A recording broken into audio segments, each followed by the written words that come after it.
ಈಗ ರಾಜ್ಯ ಮಟ್ಟದ ಜನಪರ ಉತ್ಸವ ಅಂಥೇಳಿ ಕೋಲಾರ ನಗರದಲ್ಲಿ ನಾಳೆಯಿಂದ ಪ್ರಾರಂಭ ಆಗ್ತಾಯಿದೆ.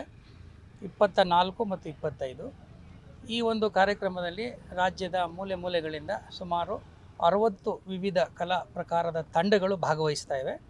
ಸುಮಾರು 1000ದಿಂದ 1500 ಕಲಾವಿದರುಗಳು ಈ 2 ದಿನದ ಸಾಂಸ್ಕೃತಿಕ ಹಬ್ಬದಲ್ಲಿ ಭಾಗವಹಿಸ್ತಕ್ಕಂಥ ನಿರೀಕ್ಷೆ ಇದೆ. ಕಾರ್ಯಕ್ರಮವನ್ನು ನಾಳೆ ಬೆಳಗ್ಗೆ 9:30 ಗಂಟೆಗೆ ಮೆರವಣಿಗೆಯನ್ನು ಚಾಲನೆ ಕೊಡೋದ್ರ ಮೂಲಕ ಈ ಒಂದು ಕ್ಷೇತ್ರದ ಮಾನ್ಯ ಶಾಸಕರು ಅದನ್ನು ಚಾಲನೆ ಕೊಡ್ತಾ ಇದ್ದಾರೆ. ಸುಧಾರಿತ ನರ ಶಸ್ತ್ರಚಿಕಿತ್ಸೆ, ಮೆದುಳು ಮತ್ತು ಬೆನ್ನು ಹುರಿಯ ಅಸ್ವಸ್ಥತೆಗಳಿಗೆ ವಂಶೋದಯ ಆಸ್ಪತ್ರೆಯಲ್ಲಿ ಅತ್ಯಾಧುನಿಕ ತಂತ್ರಜ್ಞಾನವನ್ನು ಬಳಸಿಕೊಂಡು ತಜ್ಞರು ಆರೈಕೆಯನ್ನು ನೀಡುತ್ತಾರೆ. ಹೆಚ್ಚಿನ ಮಾಹಿತಿಗಾಗಿ ಸಂಪರ್ಕಿಸಿ 7277072770 ಅಥವಾ 9141106665. ನಂತರ ಈ ವೇದಿಕೆ ಉದ್ಘಾಟನಾ ಕಾರ್ಯಕ್ರಮ 11:30 ಗಂಟೆಗೆ ಮಾನ್ಯ ಜಿಲ್ಲಾ ಉಸ್ತುವಾರಿ ಸಚಿವರಾದಂಥ ಸನ್ಮಾನ್ಯ ಶ್ರೀ ಸುರೇಶ್ ರವರು ಉದ್ಘಾಟನೆ ಮಾಡ್ತಾ ಇದ್ದಾರೆ. ಕನ್ನಡ ಮತ್ತು ಸಂಸ್ಕೃತಿ ಇಲಾಖೆಯ ಸಚಿವರಾದಂಥ ಸನ್ಮಾನ್ಯ ಶ್ರೀ ಶಿವರಾಜ್ ತಂಗಡಿಗವರು ಕೂಡ ಭಾಗವಹಿಸ್ತಾ ಇದ್ದಾರೆ. ಹಾಗೆ ನಮ್ಮ ಜಿಲ್ಲೆಯ ಎಲ್ಲ ಶಾಸಕರುಗಳು ಮತ್ತು ಜನಪ್ರತಿನಿಧಿಗಳು ಕಾರ್ಯಕ್ರಮದಲ್ಲಿ ಭಾಗವಹಿಸ್ತಾ ಇದ್ದಾರೆ. 2 ದಿನದ ಈ ಸಾಂಸ್ಕೃತಿಕ ಹಬ್ಬದಲ್ಲಿ ಒಂದು ವಿಶೇಷ ಏನಪ್ಪ ಅಂತ ಹೇಳಿದ್ರೆ, ಇಲ್ಲಿ ಒಂದು ವಸ್ತು ಪ್ರದರ್ಶನವನ್ನು ಕೂಡ ನಾವು ಆಯೋಜನೆ ಮಾಡಿದ್ದೇವೆ. ಮತ್ತು ಸಂಜೆ ಈ ಜೂನಿಯರ್ ಕಾಲೇಜ್ ಮೈದಾನದಲ್ಲಿ ಸಂಜೆ 4-5 ಗಂಟೆಯಿಂದ 2 ದಿನವೂ ವಿವಿಧ ಸಾಂಸ್ಕೃತಿಕ ಚಟುವಟಿಕೆಗಳು ಕಾರ್ಯಕ್ರಮಗಳು ನಡೆಯುತ್ತೆ.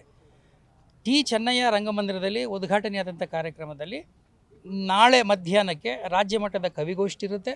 ಮತ್ತು ನಾಡಿದ್ದು ರಾಜ್ಯ ಮಟ್ಟದ ವಿಚಾರ ಸಂಕಿರಣ ಕೂಡ ನಡೀತಾ ಇದೆ. ಈ 2 ಕಾರ್ಯಕ್ರಮದಲ್ಲಿ ನಮ್ಮ ರಾಜ್ಯದ ಅತ್ಯಂತ ಹೆಸರಾಂತ ಕವಿಗಳು, ಬರಹಗಾರರು, ಸಾಹಿತಿಗಳು ಮತ್ತು ವಿಚಾರ ಮಂಡನೆ ಮಾಡತಕ್ಕಂಥ ವಿಚಾರವಾದಿಗಳು ಮತ್ತು ಸ್ಕಾಲರ್ಸ್ಗಳೆಲ್ಲರೂ ಕೂಡ ಭಾಗವಹಿಸ್ತಕ್ಕಂಥ ನಿರೀಕ್ಷೆ ಇದೆ. ಇದು ನಮ್ಮ ಜಿಲ್ಲೆಯ ಒಂದು ನೆಲ, ಜಲ ಮತ್ತು ಸಾಂಸ್ಕೃತಿಕ ಹಿರಿಮೆಯನ್ನು ಇಡೀ ರಾಜ್ಯಕ್ಕೆ ತೋರಿಸ್ತಕ್ಕಂಥ ಒಂದು ಬಹಳ ಸದಾವಕಾಶ ಅಂತ ನಾನು ಭಾವಿಸ್ತೇನೆ. ನಮ್ಮ ಕೋಲಾರ ಜಿಲ್ಲೆಯ ಸ್ಥಳೀಯರು ಮತ್ತು ನಾಗರಿಕರು ಹೆಚ್ಚಿನ ಸಂಖ್ಯೆಯಲ್ಲಿ ಭಾಗವಹಿಸಿ ಈ ಸಾಂಸ್ಕೃತಿಕ ರಸದೌತಣವನ್ನು ಸವಿಬೇಕು ಅಂತೇಳಿ ಜಿಲ್ಲಾ ಆಡಳಿತ ಪರವಾಗಿ ನಾನು ಕೋರ್ಕೊಳ್ತೇನೆ.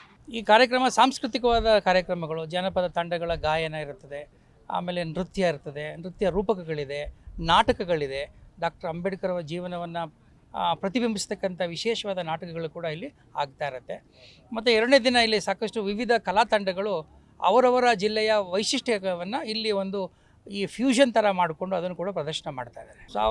ಇಲ್ಲಿ ಸಾರ್ವಜನಿಕರೆಲ್ಲ ಸೇರಿದ ಒಂದು 3000 ಒಂದು 4000 ಜನ ಸಾರ್ವಜನಿಕರು ಕಾರ್ಯಕ್ರಮದಲ್ಲಿ ಭಾಗವಹಿಸಿ ಈ ಒಂದು ಸಾಂಸ್ಕೃತಿಕ ಹಬ್ಬದಲ್ಲಿ ಪಾಲ್ಗೊಳ್ತಕ್ಕಂಥ ನಿರೀಕ್ಷೆ ಇದೆ.